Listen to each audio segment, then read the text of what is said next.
Halo teman-teman, salam sehat selalu dan akhirnya saya harus membuat konten video ini tentang tim nasional Indonesia atau tim Garuda Pertiwi yang kita sudah tahu juga hasilnya bahwa kita dipermak oleh Australia ya di fase grup dengan 18-0. Saya sebenarnya dari awal tidak begitu tertarik karena memang sudah tahu bahwa kita sulit untuk bisa menang melawan Australia. Kelas kita, level kita memang jauh di atas Australia, itu lebih tinggi ya dari kita. Namun banyak dari kemarin sampai tadi siang itu meminta pandangan, komentar saya bagaimana melihat tentang kekalahan tim nasional kita yang diasuh oleh pelatih Eka Rudi dalam hal ini. Ya. Kalau soal kalah, saya pikir ini wajar ya. Saya sudah katakan bahwa level kita itu kalah jauh, bukan 1-2 tingkat tapi mungkin sampai 4-5 tingkat. Australia ini memang hebat ya. Mungkin yang agak mengagetkan bahwa kita kalah dengan skor yang begitu telak, 1,5 lusin, 18 gol. Memang di 2011 ketika di AFF kita kalah dari Vietnam dengan 14-0 saat itu. Tapi sekarang menghadapi Australia ya. Dari apapun, ditinjau dari sudut manapun, memang kita sulit. Kenapa? Karena memang nggak ada sebuah negara atau sebuah tim nasional putri itu bertanding di level seperti Asia ini dengan kompetisi di negara kita itu tidak ada. Tidak ada kompetisi sama sekali tim putri kita, kecuali kan ambil dari Asprof penunjukan ini ya. Jadi memang sangat beda sekali ya. Kalau tidak ada kompetisi kemudian kita bermain di Asia, bahkan mungkin di SEA Games atau Asian Games, kita juga kelas kita jauh di bawah dibandingkan dengan bahkan ada Filipina dan Thailand ya, Vietnam juga bagus. Nah, soal Australia ini, Australia mendapat kemenangan terbesar mereka ketika mengalahkan kemarin Indonesia dengan 18 gol, mereka clean sheet. Ini sepanjang sejarah mereka inilah kemenangan terbesar Australia ya, atas tim Indonesia. Dan kalau bisa melihat dari ranking, jelas kita itu jauh. Australia itu peringkat 11 dunia. Ya. Kita itu paling rendah ya ikut di Piala Asia ini kalau bisa melihat dari ranking FIFA. Mungkin kalau tidak salah di 94 tim nasional putri kita. Memang jauh sekali. Dan Anda bisa bayangkan, Australia ini itu 5 kali mereka ikut di Piala Asia. Mereka pernah juara 2010 di Piala Asia. Jadi memang tim yang sangat kuat, sangat tangguh. Mereka juga menempati peringkat keempat di Olimpiade 2020 Tokyo kemarin. Ya, dari 4 kali partisipasi mereka. Mereka ikut 8 kali Piala Dunia. Ya, kita nggak pernah sama sekali. Bahkan untuk ikut kejuaraan Asia ini aja timnas putri kita atau Garuda Pertiwi kita ini ikut setelah 33 tahun kita absen dan kita kembali hadir. Ya, jadi jauh kalau compare dengan prestasi keunggulan dari Australia ini luar biasa. Dari 8 kali keikutsertaan mereka itu di Piala Dunia, mereka pernah 3 kali masuk di babak perempat final. Kalau tidak salah juga 2015 mereka ke perempat final terakhir kali. Jadi luar biasa ya. Kalau bisa dikatakan luar biasa. Olimpiade peringkat keempat, pernah juara Asia 2010 dan pemain-pemain mereka itu sebagian besar itu bermain di Eropa. Bermain juga di Liga Amerika. Ya. Kita bisa melihat Sam Kerr ya, pemain berusia 28 tahun. Sebenarnya nama lengkapnya adalah Samantha May Kerr. Ya. Sebelumnya bermain di Perth Glory dan kemudian dia sekarang ada di Chelsea. Ya. Bermain di Chelsea. Dan di Chelsea itu sudah 31 gol dia bikin. Ya.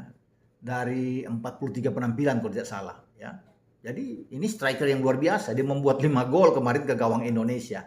Jadi wajarlah bahwa tim kita atau Syahrah Muzdari dan kawan-kawan itu bisa kalah dengan angka yang sangat telak.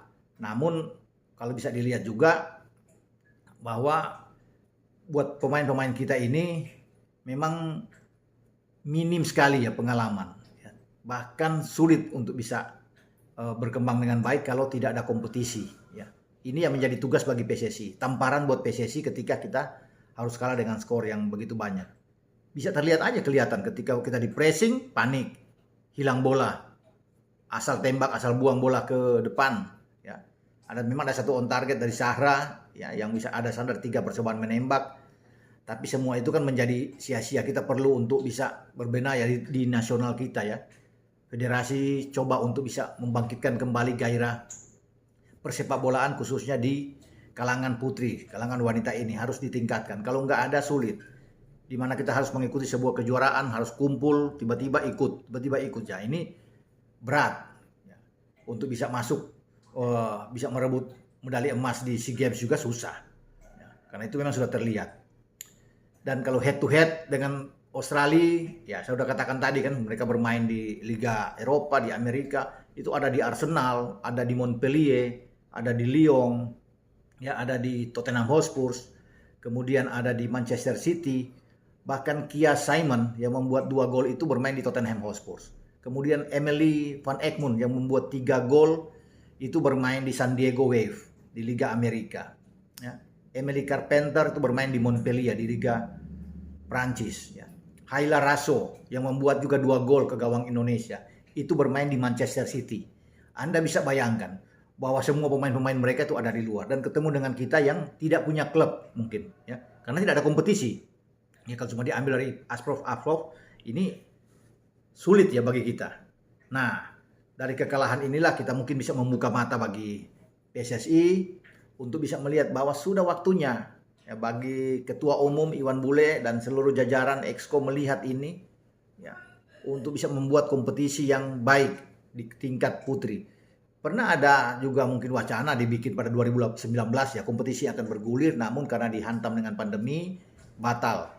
Tidak ada. Namun sekarang harus digiatkan. Kalau dikatakan ya, Yunus Nusi mengatakan ya bahwa mungkin tim putri ini mereka tidak mau untuk bisa membebani klub yang ada di Liga 1. Karena di Eropa itu kan rata-rata klub itu kalau mereka punya klub bermain misalnya di Bundesliga, di Italia, di Inggris itu mereka punya tim putri.